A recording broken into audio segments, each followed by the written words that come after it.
Hey guys, so here I am at my YouTube battle station. I think that's what people call it. But this is where I record 95% of my videos. I sit here, look into my main camera, review a product on the desk, which is recorded with my overhead camera. So for my main camera, I've got the Sony FX30 with a 60mm Sigma. I might change the lens later, but that's what I've got just now. For the overhead camera, I've got the Sony A7C with the Sony 20 to 70mm lens. A7C is the camera I'm going to upgrade next. It's getting a bit old, I need better autofocus. But right now I'm recording with my new camera. It's the Sony ZV-E1. Recording with it, and I also want to talk about it.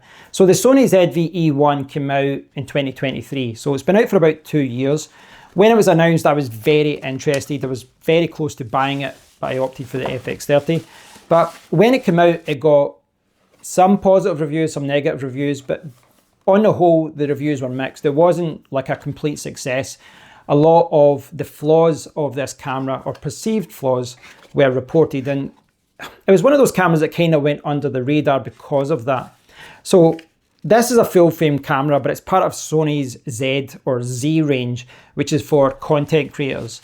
So because of that, you don't have a mechanical shutter, and it's not like a traditional camera. You've got all those photography dials and buttons and some extra features, etc., stripped away.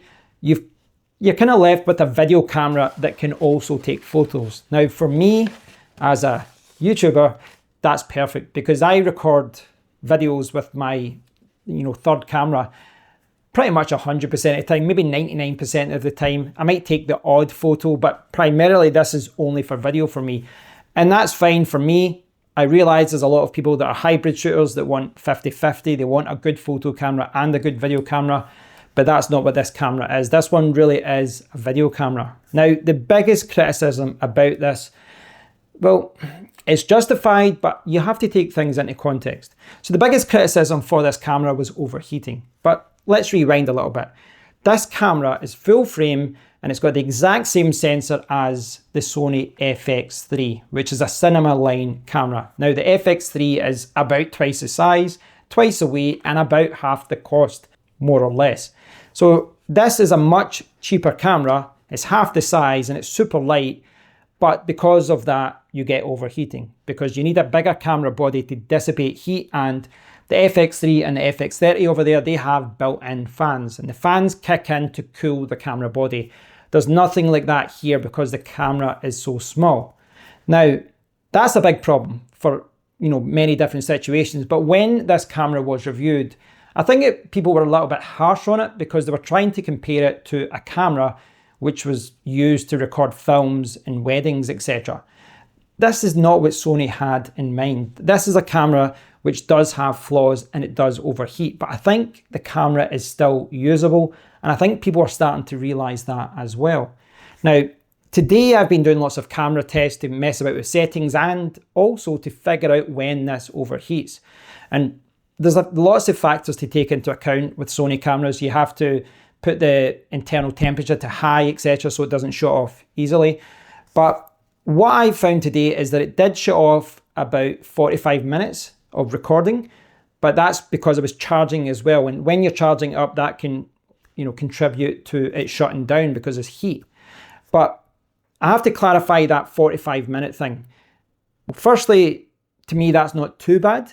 I had the Sony RX100 3 and 7, etc., which 4, I think, and 5. I had a few of them, and they were recorded in 4K, but they recorded in 4K for like 3 minutes and then shut off, and you couldn't use the camera for ages. It was terrible. But that's not the case here. You can record for like 45 minutes or so, but it's not like 45 minutes stop, 45 minutes stop, 45 minutes stop. I recorded in lots of 5-minute chunks, but collectively it was around 45 minutes. And that's the thing, when a camera starts to overheat, any camera from anyone, it needs time to cool down. So after I got that message, I let it cool down a bit and I'm recording again.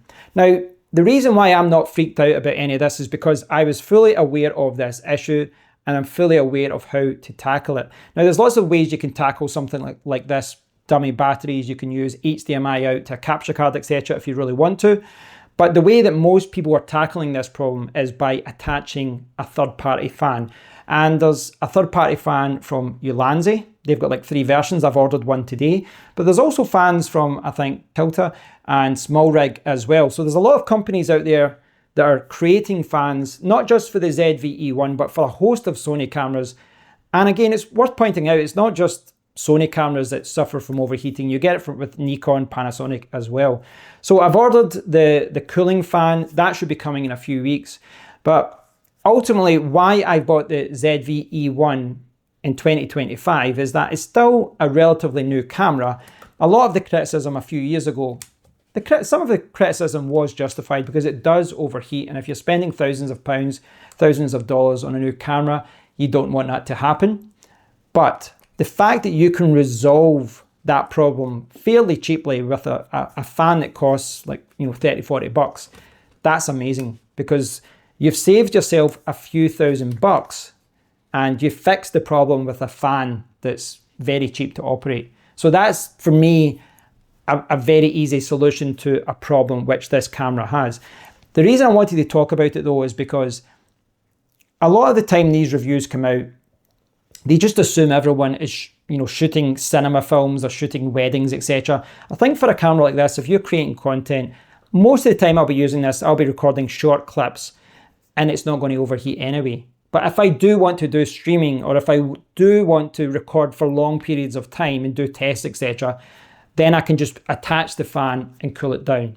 To me, I'm happy with that compromise. I've saved a lot of money, and in the end as well, I've got a really powerful camera. I mean, this is full frame, it can shoot 4K at 120, etc. It's an absolute beast. And I've got such a small light camera set up now, and I can resolve the problem by buying a cheap accessory. So I'm really happy with it. If you looked at the ZV-E1 a few years ago and you were put off because it was overheating, etc., I want you to go and look at some videos out there on YouTube and look at the solutions and the workarounds that people are doing to get more out of the ZV-E1, because it's maybe dropped in price. You maybe see it used at a really good price now as well. And what I found with all my YouTube cameras over the years is that if you can find workarounds to this stuff, you can buy gear a lot cheaper, because a lot of people don't want to work with any kind of compromises. So thanks for watching, guys. I just wanted to talk about my new camera, the ZV-E1. I'm fairly happy with it so far, but there's more testing to go. I'm going to wait for the fan to come soon and do more tests. I'm going to play around with it. I don't even know what this is like. I need to mess about with colors. I need to mess about with audio, but I hope you've enjoyed the video, guys. I think, we're always trying to improve our cameras. We're always trying to improve how we record things, etc. But I'm someone that's always happy to look at the failings of a particular camera and just try and work around them. But over to you guys. Please leave a comment below. If you've enjoyed the video, give it a thumbs up, subscribe to the channel, and please stay tuned for more videos. I will have some out soon. Until next time, guys, take care.